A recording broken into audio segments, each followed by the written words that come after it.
বিশেষ একটা অনুষ্ঠান, চিড়েদধি মহোৎসব। তো এই চিড়েদধি মহোৎসবে আবার দণ্ড মহোৎসব বলছে। দণ্ড সাধারণত আমরা জানি দণ্ড মানে সাজা দেয়া, তাই না? অমুকরে দণ্ড দিছে, তার মানে সাজা দিছে। তা সাজা দিলে আবার সে মহোৎসব কি করে হয়? এটা উল্টো কথা না? হ্যাঁ, মানে আমাকে সবগুলো কিরম উল্টো উল্টো মনে হয়। হ্যাঁ, যেমন আমরা একাদশী আগে করতাম, রুটি মুটি খেতাম। এসে কয় কি রুটি খাওয়া যাবে না। হ্যাঁ, ভালো কথা, রুটি চালান দিলাম। হ্যাঁ, এরপর আবার কালকে অনেকে শুক্রবারে করেছে, অনেকে বৃহস্পতিবার করেছে না? কয়েকটি শালা বঞ্জিকে রয়েছে একাদশী বৃহস্পতিবার 11টার পরে যে দ্বাদশী, একাদশী শেষ। ইসকনের লোক আসে কয় কি কয় যে একাদশী ওই দিন হবে না, শুক্রবার হবে। সব নতুন কথা এরকম।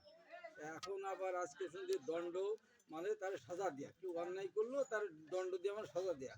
এখন আবার এটা কয় কি দণ্ড মানে মহোৎসব। এসব উল্টো উল্টো কারবার। তো এর ভিতর অনেক রহস্য আছে, এগুলো আমাকে জানতে হবে। আর দণ্ড কারে দেয়া যায়? যে অন্যায় করে সেই তো দণ্ড পায় নাকি? যে অন্যায় করে না তার তো দণ্ড হবে? খামাক আমি বসে আছি, আমার কি একজন মারবে? আমি যদি একটা অন্যায় কথা বলি, অশাস্ত্রীয় কথা বলি, তাহলে সে মারতে পারে, তাই না? তাহলে সে মারতে পারে, খামাকাকে মারবে। তেমনি এখানে দণ্ড মহোৎসবের দণ্ড দিছে নিত্যানন্দ প্রভু রঘুনাথ দাস গোস্বামী, দণ্ড দেওয়া হয়েছে। তো কি জন্য দণ্ড দেওয়া হলো? যেহেতু আমি সময় কম নেব আর কি, সংক্ষেপে আমরা বলতেছি, এরপরে বিস্তারিত পাঠক যারা আছে তার কাছে শুনবেন। হ্যাঁ, তো রঘুনাথ দাস সেই হিরণ্য গোবর্ধনের পুত্র ছিল। এসে গেছে বৌমংশী, ওই একমাত্র পুত্র। অত্যন্ত মানে ধনবান, ঐশ্বর্যশাল, ভূমধ্যকারী, যা আজকের দিনেও অত টাকা কারো ইনকাম মানে অনেকের নেই। হ্যাঁ, 20 লক্ষ টাকা ইনকাম, তার মানে 12 আসছে 18, 1.5 লক্ষ টাকা। 1.5 লক্ষ টাকা এখন অনেকে বেতন পায় না, হয়তো অনেকে ঘুষ মুসিটা সেটা ভাবতে পারে, কিন্তু স্বাভাবিকভাবে পায় না। তো এ হলো ছেলে, সে কি করেছে, মহাপ্রভুর সাথে তার এমন ধরম এত ভাব, ভক্তি এত ভাব, 18 বার সে গৃহ ত্যাগ করে চলে গেছে। 18 বার, একবার দুইবার না, 18 বার। এবং ঘরেতে যাতে না যায়, একমাত্র ছেলে, এত প্রতিপত্তি সম্পদ, এর সাইডে যদি চলে যায় তাহলে আমার এই জমিদারি বোধা কেটা দেখবে। এই জন্যেই মা বাবা যুক্তি করলো, কি যুক্তি করলো? ছেলেরে বিয়ে দিতে হবে। কেমন বিয়ে দিতে হবে? এরকম সুন্দর চেহারা মাইয়ে। হ্যাঁ, তো সমস্ত জায়গা খোঁজ টোজ করে ওইরকম অপসরের মতন মেয়ে এনে বিয়ে দিছে। তো বিয়ে দিলে কি হবে? ইন্দ্র সম ঐশ্বর্য, অপসরের মতন যে মেয়ে মানে বউ। হ্যাঁ, তা চৈতন্য চরিতামৃতের এটা অন্তলীলা মনে হয়। হ্যাঁ, বলছে যে কৃষ্ণ পাদপদ্মে, একবার যার মতি, অর্থাৎ কৃষ্ণ পাদপদ্ম গন্ধ যে পায়, ব্রহ্মতুল্য ঐশ্বর্য তারে না ভাই। হ্যাঁ, ভগবানের সেই পাদপদ্মের স্বাদ আস্বাদ যদি কেউ পায়, হ্যাঁ, অত দূরেও আমরা যদি না দেখি, আমাদের বাড়ির আশেপাশে অনেকেই আছে, মা বাবা বউ ছেলে মেয়ে জায়গা জমি ফেলা দিয়ে অনেক ব্রহ্মচারী হয়ে গেছে, মঠ মাঠে আছে না, কাছাকাছি আছে। রঘুনাথ দাস তো অনেক 500-550 বছর আগের ঘটনা, এরকম অনেক আছে। আমার খুলনা মন্দিরে একজন আছে ব্রহ্মচারী, অনেকেই তারা ছেলের কাঞ্চন গোবিন্দ, তার বাবা প্রাইমারি স্কুল মাস্টার, এই বাড়ি দিগরাজে খেয়ারোবা।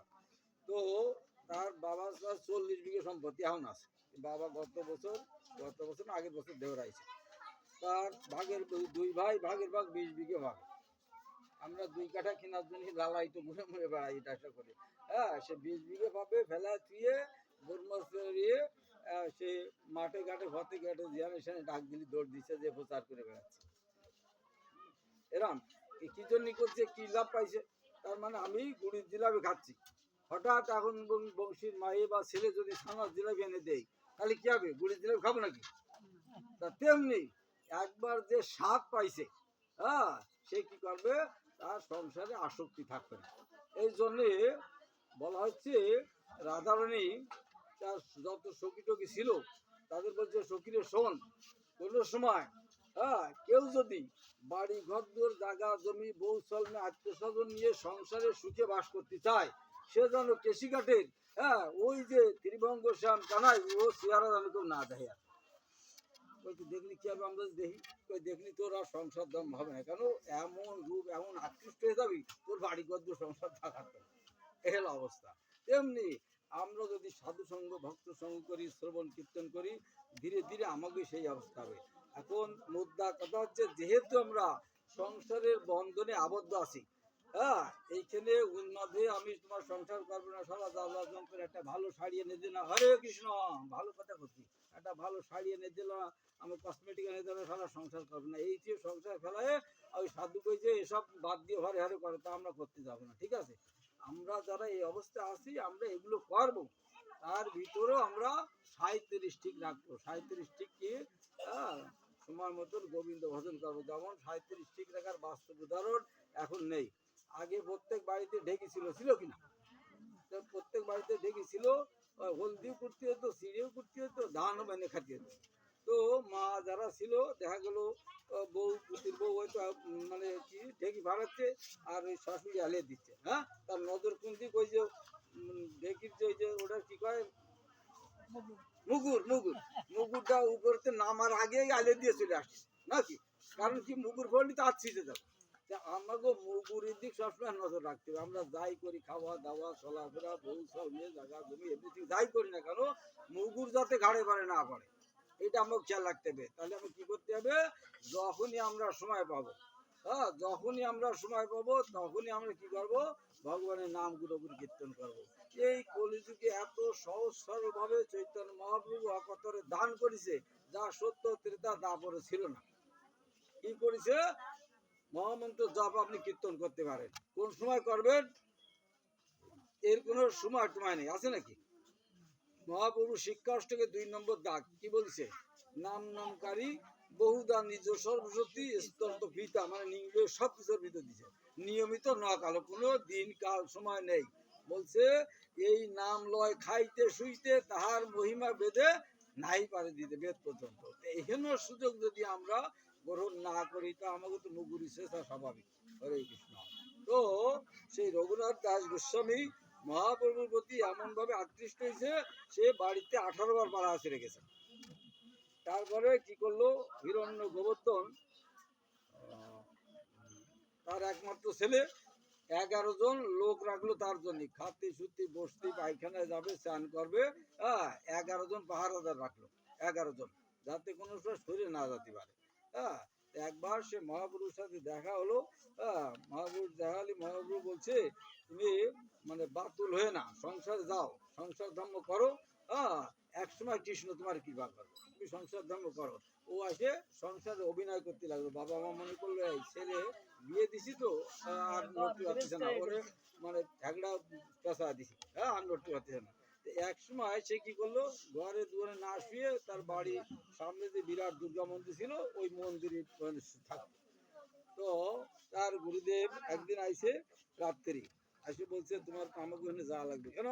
যে আমার যে ইয়ে ছিল, সেবায়ত ছিল, সে সেবায়ত বাড়ি চলে গেছে, আর সেবা পুজো কিরা করে। তো চিন্তা করছে ঠিক আছে, এত রাত্রি, হ্যাঁ এত রাত্রি, ভোরে মঙ্গল আরতি করানো লাগবে। তো গেছে, যাই চিন্তা করতেছে এই একটা সুযোগ পলানোর আমি পাইছি। আমার যারা ভিতরে সব তো ঘুম পড়ছে গভীর রাত্রে।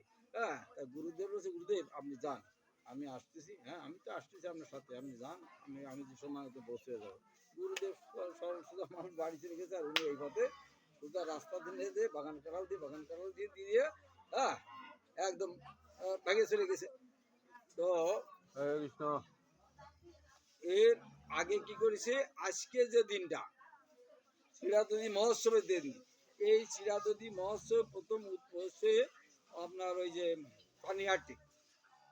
আপনি যদি ইসে যান, মেইন লাইনে যান, শিয়ালদাতে যান, যে জায়গা আপনার, যদি আপনি বনগা লাইনিতে যান, তো যাই আপনি দমদম ক্যান্টনমেন্টে না জংশনে গেলেন, ওখান থেকে মেইন লাইনে গাড়ি ধরে সোদপুর স্টেশন নামবে। সোদপুর স্টেশন নামবে 10 টাকা ওইখানে আপনার নামা দেবে পানিহাটি চিরাদুদি মহোৎসব। তো ওই দিন চিরাদুদি মহোৎসব হচ্ছে, তার পাশে রাঘব পণ্ডিতের বাড়ি, রাঘব পণ্ডিত। তো রাঘব পণ্ডিতের বাড়ি দুপুরে নিত্যানন্দ প্রভুরও নিমন্ত্রণ ছিল।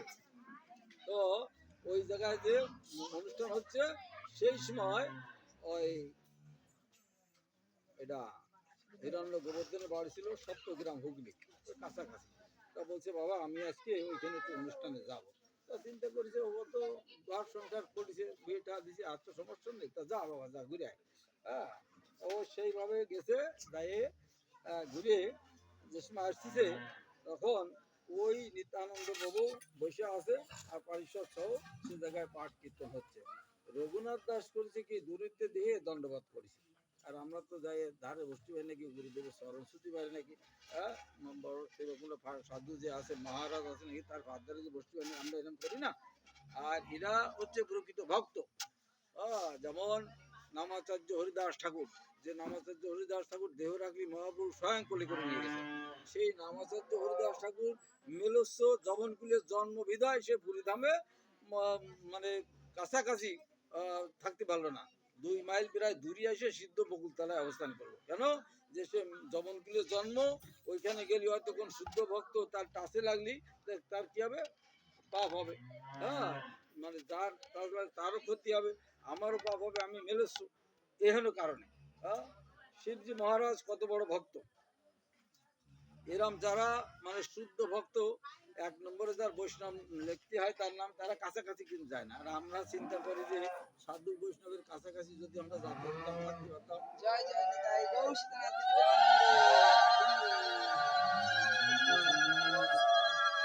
সাধু সাধু বৈষ্ণবের সাথে যদি একবার সেলফি তুলতে পারতাম, এটাই আমরা মনে করি। তো রঘুনাথ দাস কি করেছে, দূরিতে ওই দণ্ডবাদ প্রণাম করেছে। কারণ রঘুনাথ দাস যেহেতু হিরণ্য গোবর্ধন অত্র মল্লুকির জমিদারের ছেলে, তার তো একটা নাম কাম প্রচার প্রসার আছে।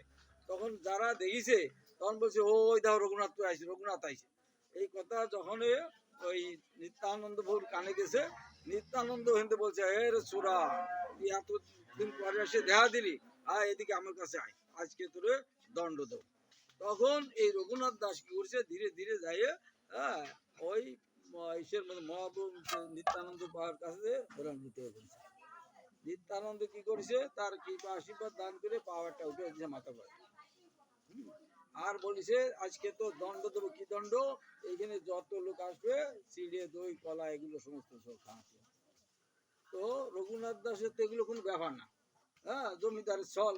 হ্যাঁ, বলছে এই সব চিড়ে দই কলা মিষ্টি এটা সেটা তুমি এভরিথিং সব নিয়ে আসো।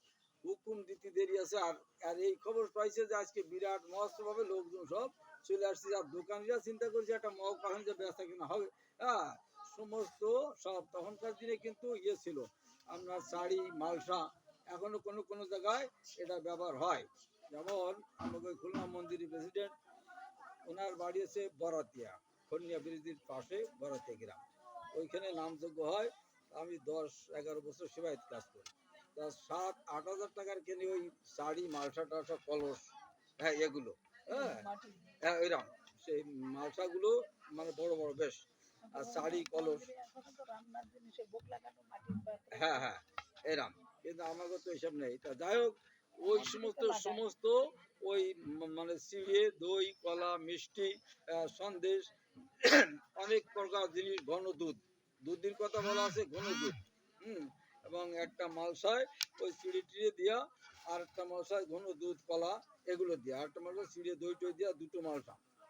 এত লোক হয়েছে, হ্যাঁ, ডাঙ্গায় মানে লোক লোকারণ্য, অনেকে মাজা জল গলা জলে ওই গঙ্গার ভরে, হ্যাঁ ভিতরে চলে গেছে নদীর মধ্যে, এবং সেই জায়গায় দিয়ে প্রসাদ পাচ্ছে। এখনো লীলা।